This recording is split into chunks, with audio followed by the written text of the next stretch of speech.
your neighbor speaks Japanese, your coworker speaks Portuguese, your cousin speaks Chinese, and you probably don't think twice about it. But that has been called Utah's secret economic weapon. And as business becomes more global, it's becoming more powerful. Peter Rosen has this IN report about the business of language in Utah.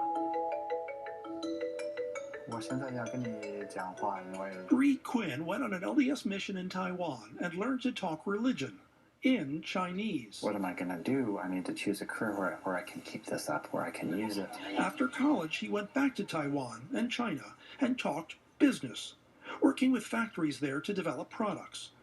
Reed and people like him are what one national report calls Utah's secret weapon for luring business. I think that's a great analysis. It really is a secret weapon for us.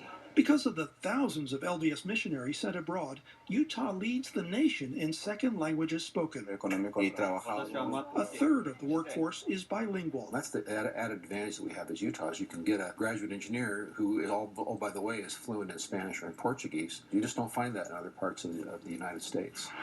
With international trade a fourth of the U.S. economy, that comes in handy. Product comes in from China and then it gets... Say if you're Reed Quinn and you're starting a new company selling KT tape, kinesiology tape, for athletes, and you need a factory in China to make it for you. And it was me sitting down with the manufacturing engineers and learning how it was currently made and then brainstorming ideas.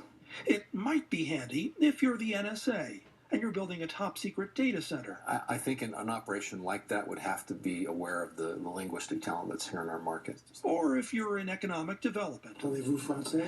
Oui, je parle français, absolument. And talking to European sporting goods companies. Created a level of relationship that you don't have any other way. Or if you're a multinational investment banker. We're operating around the world, dealing with many different cultures. Named Goldman Sachs.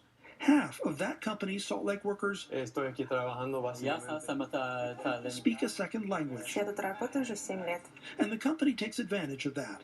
When they expanded an office in Sao Paulo, they called on Brian Richards, who on his mission learned Portuguese. Renda fixa, ações, fundos multimercados. In Brazil, Richards explains, financial trades are far less automated. So if you buy a security to settle that trade, you could spend 2 hours on the phone. I think that's part of their thinking, is they're saying, as we go global, let's not forget we have this great resource in Salt Lake City.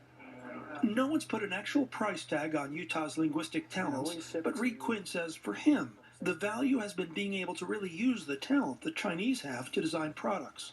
Following the success of KT tape, Quinn worked with engineers in China to design an iPhone game controller and a repair tape called FiberFix. I think that's one of the reasons that people don't leverage China for product development as much as they could, because of the language. Quinn says because of his language skills, the Chinese have become more than vendors. They're business partners.